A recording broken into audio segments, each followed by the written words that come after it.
Bonjour tout le monde, bienvenue dans cette vidéo qui sera un nouveau format que je n'ai jamais offert encore. Aujourd'hui, ça va être tout simplement la revue du premier tarot que je me suis procuré autour de 2017, donc le premier jeu que je me suis acheté. Pourquoi j'ai décidé de faire ça, des vidéos de revue de jeux? Tout simplement parce que j'offre des ateliers pour apprendre le tarot et j'invite les gens à aller se choisir leur propre jeu de tarot. Et malheureusement, dans les librairies, on ne peut pas ouvrir les jeux. Donc ici, je présente un que je propose généralement dans les cohortes de mes étudiants en tarot. Donc, je vous présente ici le tarot des mondes oniriques. Je crois qu'on peut le trouver sous un autre titre en anglais. Mais ici, au Québec, il s'appelle le tarot des mondes oniriques. Donc, un beau coffret type aquarelle. Les illustrations sont de type aquarelle. J'adore l'aquarelle, donc pour vous présenter un petit peu ici, il y a un beau guide qui vient avec. Je l'ai beaucoup apprécié, ce guide, surtout dans la partie où on parle des significations. On parle des significations des cartes, des numéros aussi, la numérologie dedans. Donc ici, tenir un journal, comment planifier, purifier son jeu, tout est inscrit. Et je crois, c'est ça, j'essaie de voir, il y a une page, je ne la trouve pas. Bien sûr, c'est ça ici, la structure des jeux. Donc la structure, qu'est-ce qu'un As, un 2, un 3, un 4. Ensuite, on a toute la description selon les figures aussi, euh, les, selon les suites aussi. Donc voilà, donc une page par carte. Et ensuite ici, on a une genre de petite histoire. Ok, c'est comme une histoire, une espèce de...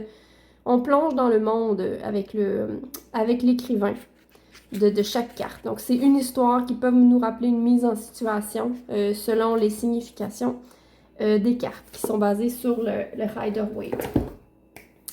Donc, de base, façon simple, on va aller voir un petit peu les cartes de plus près. Je vais commencer, je vais pas toutes vous les montrer, bien sûr, ça va être long si je monte les 78, mais on va passer quelques cartes pour justement voir. Donc ici, le fou, vous voyez bien au niveau des couleurs, comment ça se découpe au niveau artistique. Quand on regarde les suites aussi, vous voyez bien une détonation dans les couleurs. J'adore ça, donc plus orangé, plus vert, plus bleu, plus violet, qui vient vraiment nous aider au coup d'œil. Donc, notre fou, hein, la traditionnelle image où on prend son envol. Le fou, hein, on fait un acte de foi, on se jette un petit peu dans le vide, où il y a un petit peu d'insouciance dans cette carte-là et de frivolité, on va dire ça comme ça. Donc voilà, je vais passer quelques-unes. Donc le magicien, ce que j'aime bien dans le magicien, il est vraiment différent, interprété différemment. Donc les quatre éléments, ils sont ici. Hein? Donc on a l'air avec la plume, la feuille pour la terre, on a l'eau des coquillages et le bâton, le feu des bâtons, c'est une lanterne. Notre grande prêtresse, on ressent vraiment toute sa puissance dans cette carte-là. Notre impératrice, très, très abondante avec les papillons, très créatrice, en train de créer un cercle de papillons. On pourrait aussi interpréter cette carte-là. Il y a un pont. Il y a un pont. Donc ici, quand j'interprète intuitivement ce jeu, souvent, ça me fait référence à un pont. Notre bel empereur, très solide. Très solide, quand même assez... il me semble assez dur, quand même. Je le sens pas beaucoup dans la douceur, mais ça dépend de chaque personne. Donc, je le sens assez dur, ce qui est quand même l'interprétation correcte d'un empereur. Notre hiérophante, hein, qui est assez différent, parce que c'est comme un... Je sais pas comment ça s'appelle, ces arbres-là, mais c'est très magique. Très magique. Donc, avec la canne et le mouton, qui vient vraiment nous parler peut-être du berger, hein? Le berger qui guide les moutons, hein, pour l'enseignement. On a la carte des amoureux avec quelques références à Adam et Ève, avec le serpent et la pomme, le cœur qui est en bas. On dirait un mariage sous le soleil.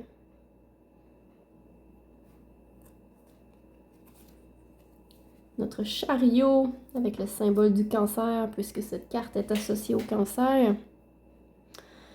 Notre chariot très déterminé, hein, on le sent, la détermination à avancer. Beaucoup de mouvements, beaucoup de mouvements, et en même temps on pourrait ressentir que dans cette image-là, le personnage ne voit pas ce qui se passe sous l'eau, hein, puis qu'il y a de très belles choses qui se passent sous l'eau.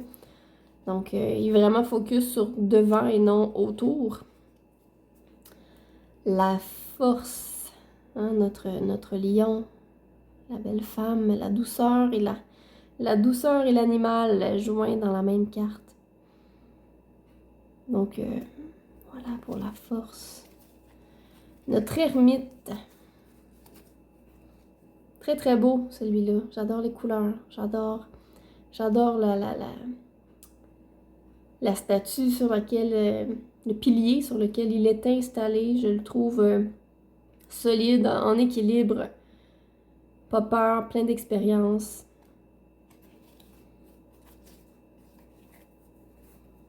La roue de fortune, je la trouve magnifique, cette roue-là. On n'a pas beaucoup cette notion de fortune ou de chance, je trouve, mais effectivement, on a la notion de changement avec la nuit, le jour.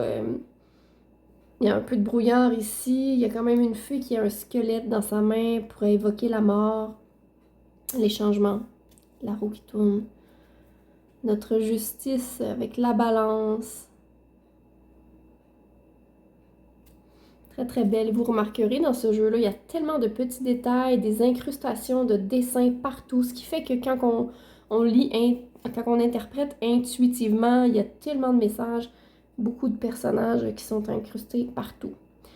Le pendu avec la croix d'encre. Donc, il y a plein de symboles, c'est vraiment intéressant. La mort qui est représentée comme un phénix, je l'adore. Et on voit déjà le fœtus qui renaît en bas. C'est magnifique.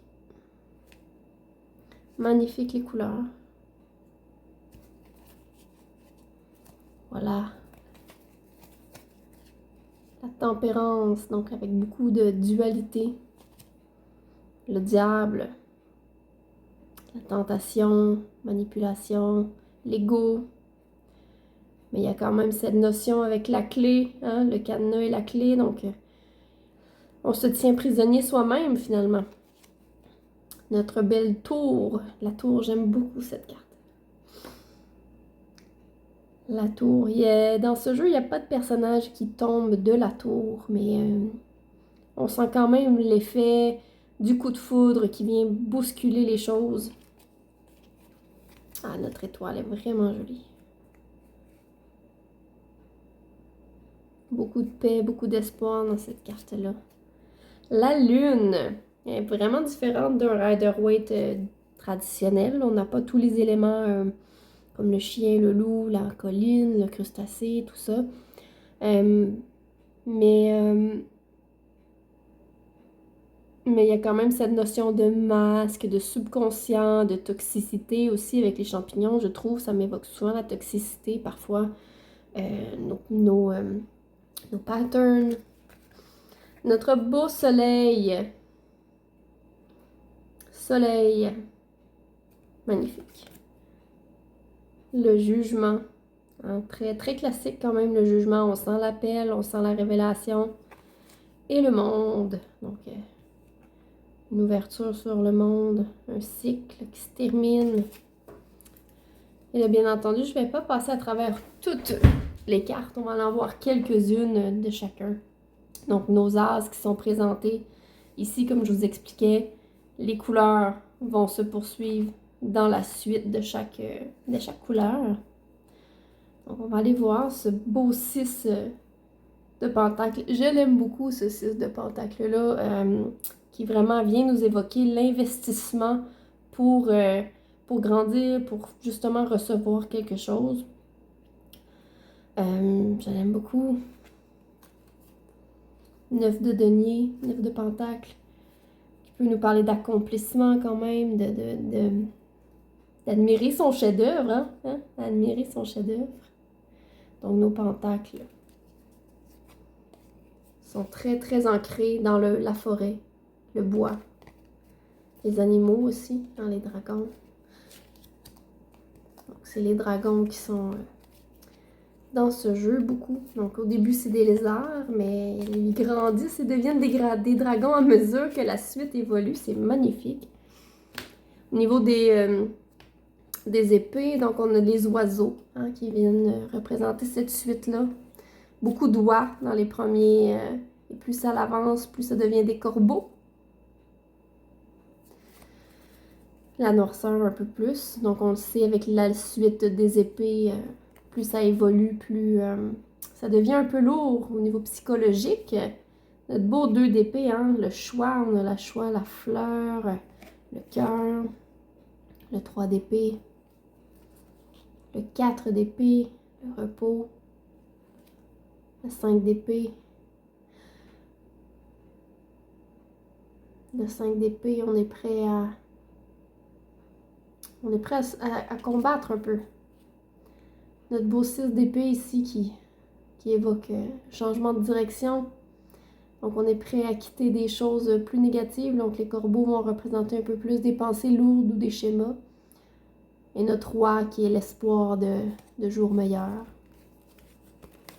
J'adore le 7 d'épée dans ce jeu-là. On ressent vraiment l'énergie de l'imposteur, du voleur avec son masque ici. Avec son masque ici. Donc, je trouve ça très très beau. Notre 8 d'épée.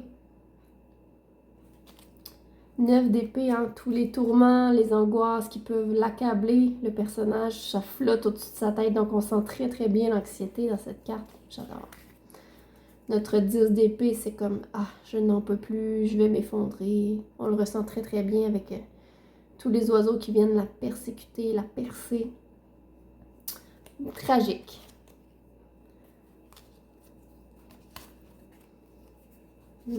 Donc les oiseaux sont de plus en plus gros. Donc notre cavalier il est sur un gros oiseau. Notre reine d'épée, très très douce la reine d'épée, on la sent très très vraie. C'est d'ailleurs l'image du boîtier. Et notre 3 d'épée, notre 3 roi, pas un 3, notre roi d'épée. Ici, je le sens perturbé un petit peu parfois, mais très serein quand même, avec le soleil au-dessus de sa tête. Donc c'est comme s'il réfléchit toujours. Les coupes un petit peu, donc, toujours au niveau du bleu. Ici, elle était un peu plus verte, mais ça va, ça passe bien. Notre 2 de coupe, le 3 de coupe, les amitiés. 5 de coupe. 6 de coupe, je l'adore ici, comme on est sur une carte qui évoque l'enfance ou les souvenirs heureux. Elle me fait beaucoup penser à Alice au Pays des Merveilles avec le thé, mais c'est un enfant qui est en train de jouer. 8 d'épée, 8 de coupe. 8 de coupe, pardonnez-moi.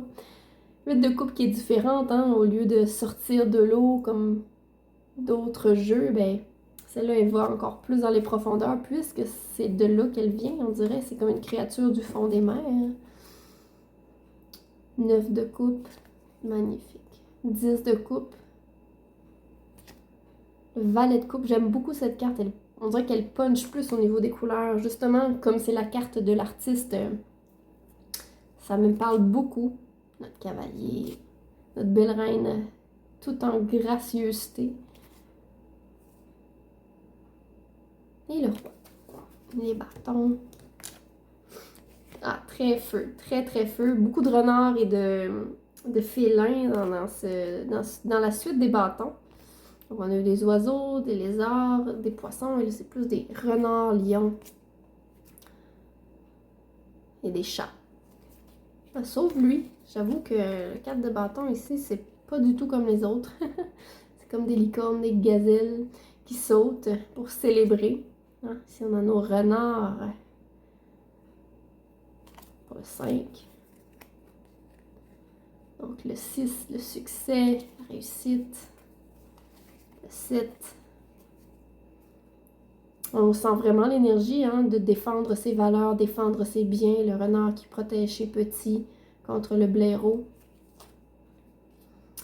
Le 8 de bâton, les pissenlits qui s'envolent comme un messager. 9 de bâton, qui sont les 9 bâtons qui sont présents comme une barrière, comme une protection. Ah, le 10 de bâton, le fardeau, la lourdeur. Valet de bâton qui joue de la musique, très très beau.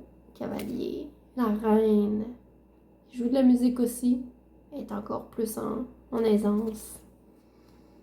Notre roi avec des cerfs, des bois de cerfs. Voilà, c'est ça le petit tour de ce jeu.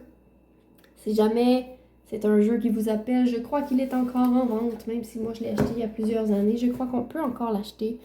Je vous invite à regarder ça, à analyser. Il faut toujours choisir un jeu qui va nous appeler au niveau des couleurs, des images, des illustrations.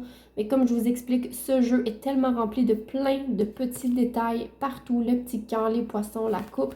Si vous voulez y aller intuitivement, ce jeu est parfait parce qu'il y a beaucoup de détails.